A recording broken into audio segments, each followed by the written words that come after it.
இந்து திருமண சட்டம் பற்றிய ஒரு வீடியோ பதிவு இது.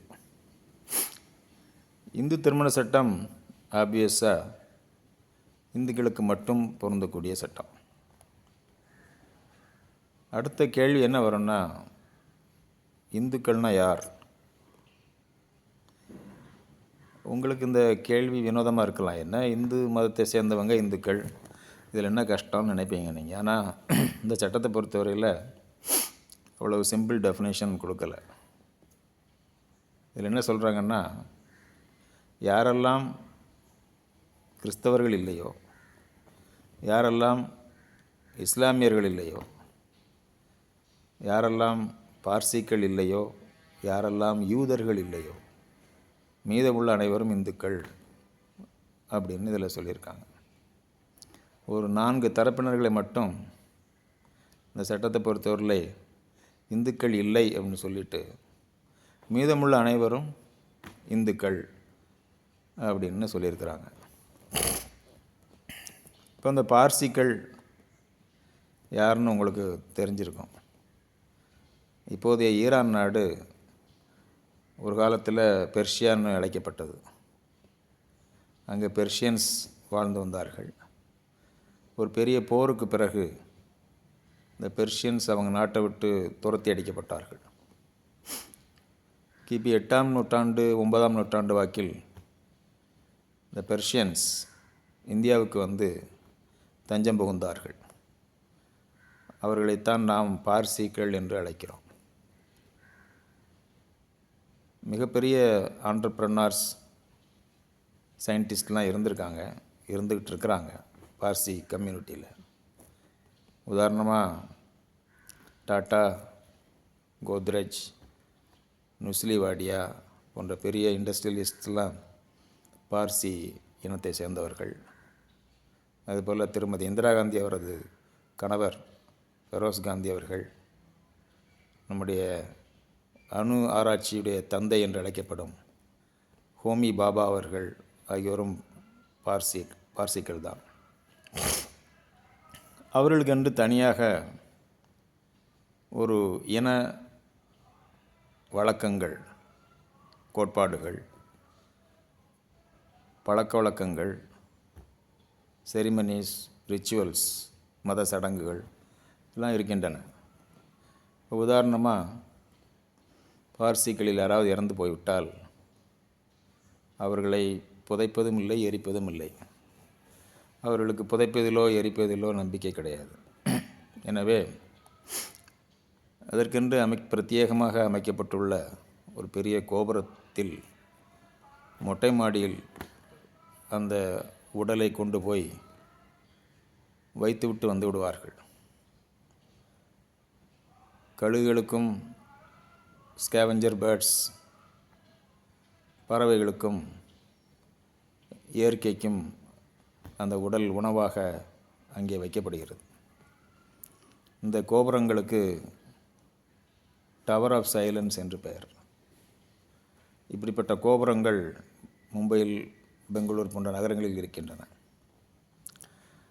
இது ஒரு இன பழக்க வழக்கம். வேறு எந்த இனப்பிரிவிலும் இது போன்ற பழக்கம் கிடையாது. அதே போல் திருமணம், விவாகரத்து போன்றவற்றிலும் ஒவ்வொரு இனத்திற்கென்று ஒரு பழக்க வழக்கங்கள் இருக்கின்றன. பார்சிகளை பொறுத்தவரையில் இந்திய அரசாங்கம் அவர்களுக்கென்றே தனியாக திருமணம் மற்றும் விவாகரத்து பொறுத்தவரையில் ஒரு சட்டம் இயற்றியிருக்கிறது. அந்த சட்டத்தின் கீழ் சிறப்பு நீதிமன்றங்கள் ஆங்காங்கே அமைக்க வேண்டும் என்றும் அந்த சட்டத்தில் சொல்லப்பட்டிருக்கிறது. சென்னை போன்ற ஒரு சில பெருநகரங்களில் அவர்களுக்கான சிறப்பு நீதிமன்றத்தில் சென்னை உயர்நீதிமன்ற தலைமை நீதிபதி அல்லது வேறு ஏதாவது ஒரு நீதிபதி, அதாவது உயர்நீதிமன்ற நீதிபதி தான் அந்த சிறப்பு நீதிமன்றத்தை தலைமை தாங்க வேண்டும் என்றும் அந்த சட்டத்தில் குறிப்பிடப்பட்டிருக்கிறது. ஆனால் சென்னையில் அதுபோல் நீதிமன்றங்கள் அமைக்கப்பட்டதாக எனக்கு தெரியவில்லை. பார்சிகள் மிக குறைந்த அளவிலே இங்கே குடியிருக்கிறார்கள் என்பதால் ஒருவேளை நீதிமன்றங்கள் அமைக்கப்படாமல் இருக்கலாம். கிறிஸ்தவர்களை பொறுத்தவரையில் அவர்களுக்கென்று தனியாக திருமணம் மற்றும் விவாகரத்து சட்டங்கள் இருக்கின்றன. இஸ்லாமியர்களை பொறுத்தவரையில் அவர்களுடைய பெர்சனல் லா, முஸ்லீம் பெர்சனல் லா, அதுதான் அவர்களை கட்டுப்படுத்தும். பெர்சனல் லா அப்படின்னா என்னென்னா அவர்களுடைய ரிலிஜியஸ் லா. ஷரியத் அல்ல ஷரியா என்று அழைக்கப்படுகிறது. அது ஒரு அரபு மொழி வார்த்தை. ஷரியத் என்றால் அதன் பொருள் டிவைன் லா என்று பொருள், ஆண்டவனால் வழங்கப்பட்ட சட்டம். அவர்களுடைய ரிலிஜியஸ் லா, மத கோட்பாடு, குரானிலிருந்தும் இதர இஸ்லாமிய வேதங்களிலிருந்தும், ஸ்கிரிப்சர்ஸ், எடுக்கப்பட்டவை. அந்த மத கோட்பாடுகள் தான் அவர்களுக்கு பொருந்தும். இஸ்லாமியர்களிலும் பல பிரிவினர்கள் இருக்கிறார்கள் என்றாலும் இந்தியாவை பொறுத்தவரையில் மிக அதிகமான அளவில் சுனி முஸ்லீம்ஸ் தான் இருக்கிறார்கள்.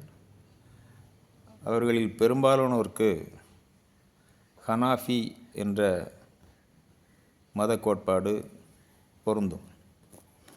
அந்த மத கோட்பாடுகளின் அடிப்படையில் அவர்களுடைய திருமணம் மற்றும் விவாகரத்துகள் ஏற்படுகின்றன. ஆனாலும் இஸ்லாமிய பெண்கள் மட்டும் அவர்களுடைய கணவர்களிடமிருந்து விவாகரத்து கோருவதற்காக dissolution of Muslim marriage act என்ற ஒரு சிறிய எனாக்ட்மெண்ட் அரசாங்கத்தால் பிறப்பிக்கப்பட்டுள்ளது. இந்த சட்டத்தின் கீழ் இஸ்லாமிய பெண்கள் அவர்கள் கணவர்களிடமிருந்து விவாகரத்து பெறுவதற்கு வழிவகை செய்யப்பட்டுள்ளது. அவ்வாறு விவாகரத்து ஆகும்போது இஸ்லாமிய மனைவிகளுக்கு கொடுக்க வேண்டிய தொகைகளை பொறுத்து ஒரு சிறிய சட்டம் ஒன்றும் இருக்கிறது. இந்த 2 சட்டங்களை தவிர மீதமுள்ள அனைத்து விவகாரங்களை பொறுத்தவரையில் அவர்களுடைய பெர்சனல் லா தான் அவர்களை கட்டுப்படுத்தும். இஸ்லாமியர்களை பொறுத்தவரையில் அவர்களுடைய இந்த ரிலிஜியஸ் லா தான் அவர்களுக்கு பொருந்தும் என்று ஒரு சட்டம் இருக்கிறது. முஸ்லீம் பெர்சனல் லா ஷரியத் அப்ளிகேஷன் ஆக்ட் என்று 1937 இயற்றப்பட்ட ஒரு சட்டத்தில் அவ்வாறு சொல்லப்பட்டிருக்கிறது. இஸ்லாமியர்களை பொறுத்தவரையில் அவர்களுக்கு அவர்களுடைய பெர்சனல் லா தான் பொருந்தும் என்று. யூதர்களை பொறுத்தவரையிலும் அதே போல் அவர்களுக்கு பெர்சனல் ரிலிஜியஸ் லா இருக்கிறது. அந்த பழக்க வழக்கங்கள் தான் அவர்களை கட்டுப்படுத்தும். அவர்களுக்கென்று தனியாக சட்டங்கள் எதுவும் இல்லை. அவர்கள் மிக குறைந்த அளவிலேயே இந்தியாவில் குடியிருக்கிறார்கள். கிட்டத்தட்ட 5000 யூதர்கள் தான் இந்தியாவில் இருப்பதாக கூறப்படுகிறது. அவர்களுக்கென்று அவர்கள் ஏதாவது நீதிமன்றத்துக்கு வந்தால்தான் நீதிபதிகளுக்கு அது என்ன விவகாரம் என்று புரிய வரும்.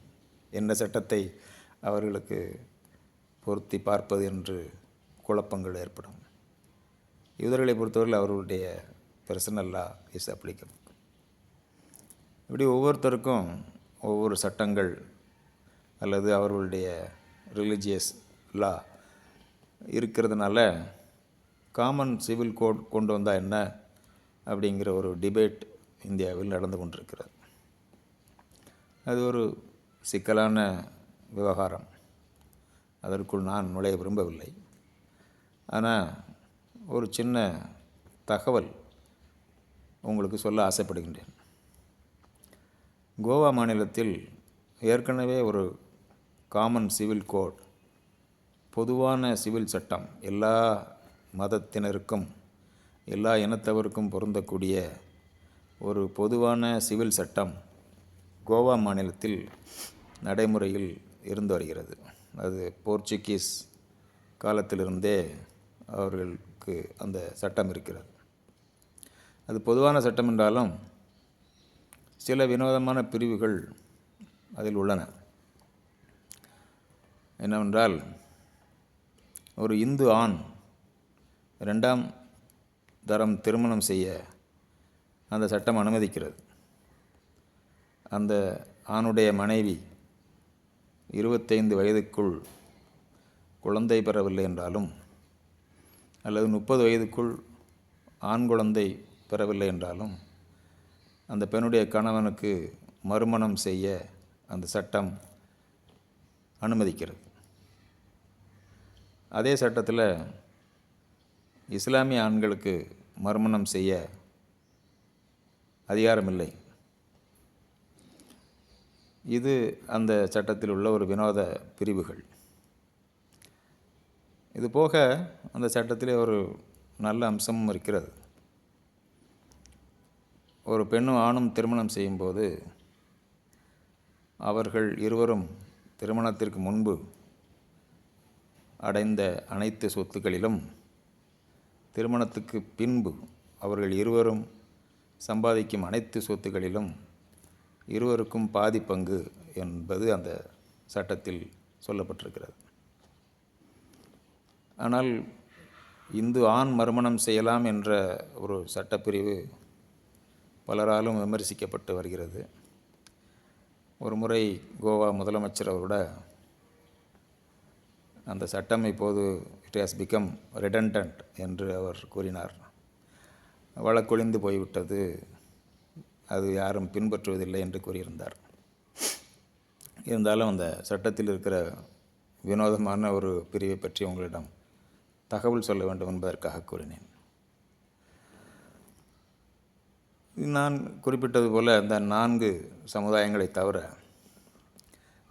இதர அனைவரும் இந்துக்கள் இந்த சட்டத்தை பொறுத்தவரையில் என்று குறிப்பிட்டேன். கடவுள் இல்லை என்று சொல்பவரும் இந்து தான். 10 தடவை தினம் கோவிலுக்கு செல்பவரும் இந்து, கோவிலுக்கே போகாதவரும் இந்து, கடவுள் இல்லை என்று சொல்பவரும் இந்து. நான் ஏத்திஸ்ட், நான் இந்துவாக இருக்க பிரியப்படவில்லை என்று சொன்னாலும் அவரும் இந்து தான். ஆனால் எல்லோரும் இந்து, இதர அனைவரும் இந்து என்பதால் atheists also are considered Hindus. இந்த சட்டத்தை பொறுத்தவரையில் 2 இந்துக்களுக்கு பிறந்தவர்கள் இந்துக்கள். ஒரு இந்துவுக்கும் அதாவது இந்து கணவன் கிறிஸ்தவ மனைவி அல்லது இந்து கணவன் முஸ்லீம் மனைவி அப்படி ஏதாவது இருந்தால் அவர்களுடைய குழந்தைகள் இந்து முறைப்படி, இந்து சமுதாய முறைப்படி வளர்க்கப்பட்டு வந்தால் அந்த குழந்தைகள் இந்துக்களாக கருதப்படுகிறார்கள். அதுபோல் பிற மதங்களிலிருந்தும் இந்துவாக மாற முடியும், கன்வர்ஷன். அதுவும் சாத்தியம்தான். எந்த மதத்திலிருந்து வேண்டுமென்றாலும் இந்துவாக மாறலாம். இவர்கள் எல்லாம் பொறுத்து இந்த சட்டம் செயல்படுகிறது. ஆனால் இந்து சமுதாய முறைகளை ஓரளவுக்கு பின்பற்றி இந்து கடவுள்களை வணங்கி வழிபடுகின்ற ஒரு குறிப்பிட்ட சமூகத்தினருக்கு இந்து திருமண சட்டம் பொருந்தாது என்று அந்த சட்டத்திலே சொல்லப்பட்டிருக்கிறது. அந்த சமுதாயம் யார் என்பதையும் இந்து திருமண சட்டத்தில் உள்ள இதர பிரிவுகளை பற்றியும் அடுத்த வீடியோ பதிவில் நாம் தொடர்ந்து பேசலாம். நன்றி, வணக்கம்.